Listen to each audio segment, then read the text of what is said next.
केबे तुम चिंता करिछ आमे जीवन टाक सब एते कंट्रोल करने कहीं चेष्टा करूँ। प्रत्येक जिनिस रिजल्ट लोक बिहेवियर आमर एक्सपेक्टेशन सबकि आमे जिते अधिक नियंत्रण करने को चेष्टा करूँ जीवन सेते आम ठारू दूरे दूरे चली जाए। भावतु आमे कौन के पवड़ को धरी पारिबा कि केबे आमे आम हाथ मुठारे पानी को धरी पारिबा कि ए सब करने जितेबाला आमे बल प्रयोग करूँ सबकि आम हाथरू खसी चली जाए। ठीक सेहीपरि जेतेबाला आमे जीवन को धरने को चेष्टा करूँ आमे निजे जीवनर प्रकृत मजा हरैबा आरंभ करूँ। आज आसतु एमती एक सत्य विषय कथा हेबा जहाँ तुमर लाइफ रो फ्लो को बदलाई देव। देख आमे भावुँ जे रिजल्ट आम कंट्रोल अच्छी किंतु प्रकृत में कौन घटी थाए आमे आमर काम अपेक्षा आम कामर फलाफल बोझ को बोहिबा आरंभ करथाउ एवं यही बोझ आमर एंजाइटी फियर एवं स्ट्रेस रे परिणत हो जाए। तुमर काम केवल तुमर काम प्रति समर्पित हेबा दरकार एवं यह फुल फोकस सहित करवा दरकार। एवं रहिला रिजल्ट कथा यह ना केबे आम हाथ में थिला ना केबे रहिबो। तेणु तुम काम को लॉयल भाव में करवा जेतिकी गुरुत्वपूर्ण निज उपरू यार फलाफल स्ट्रेस काढ़ा से गुरुत्वपूर्ण। जेतेबेले आमे कौनसी जिनिस प्रति अत्यधिक अट्रैक्ट हो जाइथाउ ताहा स्वप्न हेउ किंबा रिलेशन हेउ किंबा जे कौनसी रिजल्ट हेउ सही जिनिस आम मन को जाबुड़ी धरी रखि थाए। जदि आमे काम भी करि चलिबा आम भितर सब बेले एक भय एवं टेंशन रही जाय थाए। आमे सब बेले भाबी थाउ जे जदि एहा न हुए तो जदि मु फेल होई गली तो लोक माने कौन कहिबे। एही टेंशन जोगु आमे आमर प्रकृत खुशी हराइबा को आरंभ करथाउ। एही कंटिन्यूअस चिंताधारा आमर एनर्जी को स्लो पॉइजन भली खाई जाई थाए।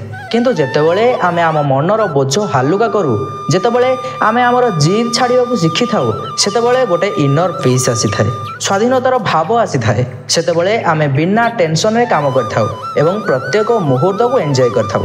तेणु हृदय भितर काम कर किंतु यार फलाफल को तुमर शांतिर शत्रु हेबा को दियो नाही।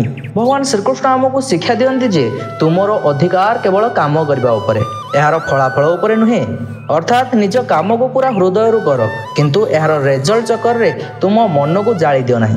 आमे आमर कार्य को नियंत्रण करि परिबा किंतु यार फलाफल किपरि बाहरिबो ताहा अनेक जिनिस उपर निर्भर करे। टाइम सर्कमस्टेंसेस अन्य लोक माने सब किछि आम हाथ रे नाही एवं जेतेबेले आमे एहा बुझी पारू आमे भल भाव में बंची पारू एवं प्रत्येक काम रे आमर 100% एनर्जी देउ बिना स्ट्रेस रे।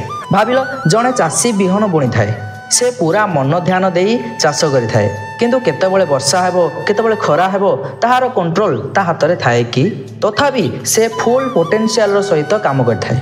सेही भली आमको मध्य सबु समय रे फलाफलर भय रे न रही आमर काम करबा को पड़िबो। सठिक काम करबा आम हाथ रे अछि किंतु कौन पाइबू एवं केबे पाइबू ताहा जीवन उपर छाड़ी देबा उचित। जीत बिना बंचिबा एक दुर्बलता नुहे यह सबुठारु बड़ शक्ति। जेतेबेले आमे मनरू हालुका हो जाइथाउ सेतेबेले आमे अनस्टॉपेबल हो जाइथाउ। सेतेबेले ना स्ट्रेस होई थाए ना फियर केवल गोटे प्योर एनर्जी थाए एवं एक शांति होई थाए जहा आमको आम समस्त स्वप्न पर्यंत नहीं जाय थाए। तेणु जीवन को कंट्रोल करने को चेष्टा करबा बंद कर केवल बंचिबा को चेष्टा कर। जीवन निजे निजे सुंदर हो जिवो। केवल तुम काम कर एवं विश्वास रख जे जीवन तुमको केवल ताहा आनी देबो जहा तुम पई बेस्ट होइथिबो। जदि तुमको वीडियोटी टिके भी इनफॉर्मेटिव लागि थाए तबे लाइक करियो को जमारो भूलंतु नहीं। परवर्ती वीडियो रे पुणी देखा होबा। जय श्री कृष्ण।